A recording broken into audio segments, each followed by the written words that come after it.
Hello guys, મુનસ્યારીમાં આપનું સ્વાગત છે. મુનસ્યારી એટલે ઉત્તરાખંડનું કાશ્મીર એમ કહીએ તો અતિશયોક્તિ નથી. આ હિલ સ્ટેશન ઉત્તરાખંડના પિથોરાગઢ જિલ્લામાં આવેલ છે. મુનસ્યારી પહોંચીને સૌપ્રથમ આપણે હોમસ્ટે લઈ લીધો છે. આ હોમસ્ટેનું નામ છે ધ 5 પીક્સ. મુનસ્યારી એ ગૌરીગંગા નદીને કિનારે આવેલું છે. 8 થી 9 ગામના સમૂહ મળીને મુનસ્યારી બને છે. બીજું કે અહીંયા હેલિકોપ્ટર સુવિધા પણ ઉપલબ્ધ છે. હલ્દ્વાનીથી ડેઈલી 2 હેલિકોપ્ટર 7 સીટર વાળા અહીં આવે છે. પર પર્સન 3500 રૂપિયાની ટિકિટ છે. અને પહોંચી ગયા મંદિરના કોરિડોરમાં અને કરીએ છીએ હવે મંદિરના દર્શન.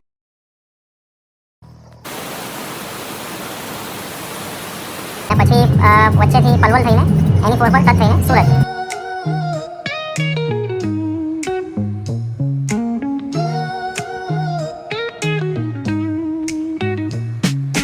Concrete dreams where the neon glows. Every block tells a tale the whole. Hello guys, મુનસ્યારીમાં આપનું સ્વાગત છે. વાત કરીએ હિલ સ્ટેશનની તો આપણી પાસે ઇન્ડિયામાં ઘણા બધા હિલ સ્ટેશનો છે અને આપણે જઈએ પણ છે. પણ આજે હું વાત કરી રહ્યો છું મુનસ્યારીની. આજકાલ આપણને દરેક હિલ સ્ટેશનો પર ખૂબ ભીડ જોવા મળે છે, પરંતુ આજે હું તમને જે હિલ સ્ટેશનની મુલાકાત કરાવી રહ્યો છું એ મુનસ્યારી છે. ઉનાળાના વેકેશનોમાં આપણને બધાને હિલ સ્ટેશન પર જવાનું ખૂબ જ ગમે છે. હિલ સ્ટેશનનું વાતાવરણ વ્યક્તિને રિફ્રેશ કરી દે છે. આજકાલ બધા હિલ સ્ટેશન પર ખૂબ ભીડભાડ જોવા મળે છે અને પરિણામે આપણે રિલેક્સ થવાને બદલે હેરાન થઈએ છીએ. આજે હું તમને એક હિલ સ્ટેશન વિશે જણાવીશ જ્યાં ભીડ ખૂબ ઓછી અને વાતાવરણ એકદમ આહલાદક. મુનસ્યારી એટલે ઉત્તરાખંડનું કાશ્મીર એમ કહીએ તો અતિશયોક્તિ નથી. આ હિલ સ્ટેશન ઉત્તરાખંડના પિથોરાગઢ જિલ્લામાં આવેલ છે. અહીંની પ્રાકૃતિક સુંદરતા મનને મોહી લે છે. ટ્રેકિંગ કરવા માટે તો આ સ્થળ સ્વર્ગ સમાન છે. મુનસ્યારીના લગભગ તમામ જગ્યાએથી પંચચૂલી દેખાય છે, એટલે કે હિમાલયની આ 5 પર્વતની ગિરિમાળાને પંચાચૂલી તરીકે ઓળખાય છે. પંચાચૂલી એ જોહર ઘાટીમાં આવેલ 5 પર્વતોની ચોટીઓનો સમૂહ છે. સૂર્યોદય અને સૂર્યાસ્તના સમયે આ 5 શિખરો સોનાની જેમ ચળકી ઉઠે છે. મુનસ્યારી પહોંચીને સૌપ્રથમ આપણે હોમસ્ટે લઈ લીધો છે. આ હોમસ્ટેનું નામ છે ધ 5 પીક્સ મુનસ્યારી. હવે આ હોમસ્ટેની ખાસિયત એ છે કે તેના દરેક રૂમમાંથી પંચચૂલી આપણને દેખાઈ જાય છે. તેમજ આ હોમસ્ટેનું ફૂડ પણ ઘણું સારું છે અને કિચન પણ એટલું જ સ્વચ્છ અને સુંદર છે. તો ચાલો હવે આપણે કરીએ મુનસ્યારી સિટી ટૂર. મુનસ્યારી એ ગૌરીગંગા નદીને કિનારે આવેલું છે.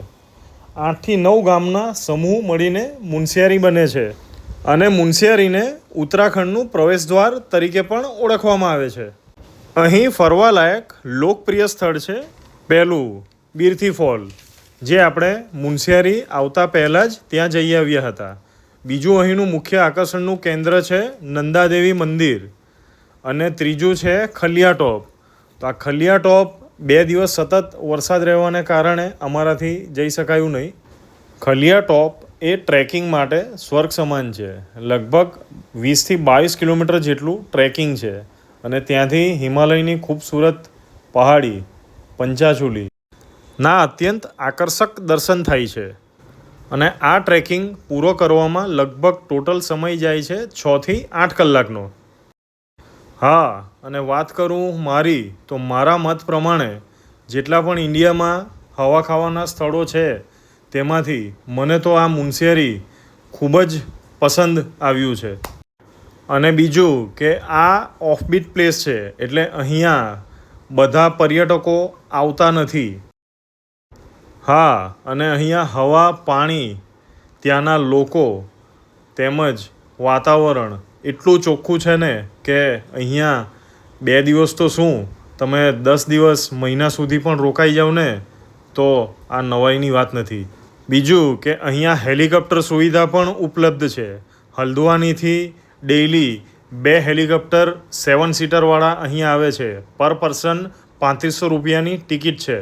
અને અહીં નજીકનું રેલવે સ્ટેશન છે કાઠગોદામ, તો ત્યાં ઉતરી અને ટેક્સી દ્વારા પણ બાય રોડ અહીંયા આવી શકાય છે. અને જો વર્ષે અહીંયા તમે 30 દિવસ રોકાવો ને તો તમારું શરીર આખું રિચાર્જ થઈ જાય છે. તો ચાલો જઈએ હવે નંદાદેવી મંદિરની મુલાકાતે. લગભગ 400 થી 500 મીટર જેટલું ટ્રેક કરીને આપણે ઉપર તરફ જવાનું છે. કે જ્યાં નંદાદેવીનું મંદિર છે. છોકરાઓ પણ દોડતા દોડતા ઉપર જવા માંડ્યા અને પહોંચી ગયા મંદિરના કોરિડોરમાં અને કરીએ છે હવે મંદિરના દર્શન. નંદાદેવી માતાના દર્શન કરી આપણે હવે જઈ રહ્યા છે નીચે અને ત્યાંથી જઈશું આપણા હોમસ્ટે પર. અને ત્યાં જ અમને દેખાઈ ગયું હેલિકોપ્ટર જે ઉત્તરાખંડ સરકાર દ્વારા મૂકવામાં આવ્યું છે. બસ પછી નંદાદેવી માતાના દર્શન કરી આપણે નીકળી ગયા હોમસ્ટે પર. Good morning. બીજે દિવસે સવારે આપણે મુનસ્યારીથી સુરત જવા માટે નીકળી ગયા. મુનસ્યારીથી 22 કિલોમીટર પર આવે છે મદકોટ. મદકોટનો જે ફુગુ વોટરફોલ છે એ અત્યંત આકર્ષક છે. આમ તો મુનસ્યારીથી મદકોટ જતા રસ્તામાં વચ્ચે 2 થી 3 વોટરફોલ આવે છે જે ગૌરીગંગા નદીની બીજી બાજુએ છે. પરંતુ આ જે ફુગુ વોટરફોલ છે એ રોડની બાજુમાં જે પર્વત છે તો પર્વતની ઉપરથી નીચે ડાયરેક્ટ રસ્તા પર આવે છે અને ત્યાંનું વાતાવરણ એટલું સરસ છે ને કે ખૂબ આપણને મજા આવી જાય. તો જુઓ આ વોટરફોલ.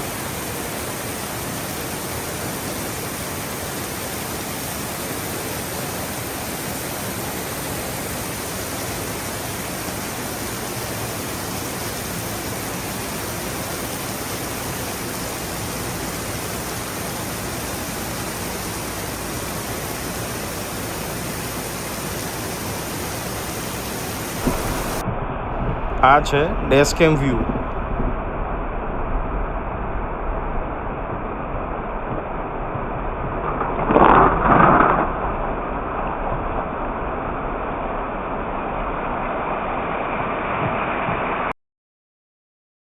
બસ પછી મદકોટથી આગળ જઈને એક જગ્યાએ ચા અને નાસ્તો કરવા માટે ઊભા રહ્યા. મદકોટથી જ્યારે આગળ તરફ આપણે ગયા તો ત્યાં લગભગ 2 થી 3 જગ્યાએ ગરમ પાણીના કુંડ આવેલા છે. તેમજ આ રસ્તા ઉપર નાના મોટા વોટરફોલ તો જોવા મળે જ છે. મદકોટમાં ચા નાસ્તો કર્યા બાદ આપણે આગળ નીકળી ગયા. મદકોટથી લગભગ 46 કિલોમીટર આગળ જતાં જોલજીબી આવે છે અને જોલજીબીથી 2 રસ્તા પડે છે. એક રસ્તો ધારચુલા તરફ જાય છે અને બીજો રસ્તો જાય છે પિથોરાગઢ તરફ. આ ધારચુલાવાળો રસ્તો જે છે એ આદિ કૈલાસ તરફ જાય છે. બસ તો આપણે પણ પિથોરાગઢ તરફથી આગળ લોહાઘાટ અને ચંપાવત થઈને નીકળી ગયા દિલ્હી તરફ અને દિલ્હીથી પછી સુરત. મુનસ્યારીથી સુરતનું અંતર છે 1725 જેટલું. બસ તો અહીંયા આપણી મુનસ્યારીની જર્ની પૂરી થઈ છે. તો ગુડ બાય. જતી વખતે આપણે નૈનીતાલ થઈને ગયા હતા અને રિટર્નમાં જે આવ્યા છે આપણે એ પિથોરાગઢ ચંપાવત ટનકપુરવાળો જે રોડ છે ત્યાંથી આવ્યા છે અને પછી વચ્ચેથી પલવલ થઈને NE4 પર ટચ થઈને સુરત. Route map. મુનસ્યારીથી જોલજીબીથી હાઈવે નંબર 9 દિલ્હીવાળો લઈ લેવાનો છે. ત્યાંથી પિથોરાગઢ ચંપાવત ટનકપુર અને પછી જે આપણે આવ્યા હતા તે જ રૂટ છે હાપુડવાળો. હાપુડ ગાઝિયાબાદથી આગળ જઈને દાસના દેહાતથી NE2 આપણો પકડાઈ જાય છે અને ત્યાંથી આગળ NE2 પલવલ પાસે NE4 કનેક્ટેડ છે જે આપણો દિલ્હી બોમ્બેવાળો એક્સપ્રેસ હાઈવે છે એ. તો NE4 પકડીને આપણે આગળ જવાનું છે. તો ત્યાંથી પછી ગુજરાત હાલોલ કાલોલવાળો રોડ આવે છે દાહોદવાળો આપણો ગોધરા. તો એ રૂટ પકડીને આપણે સીધા બરોડા પહોંચવાનું છે. બરોડાથી ભરૂચથી સુરત. Good by.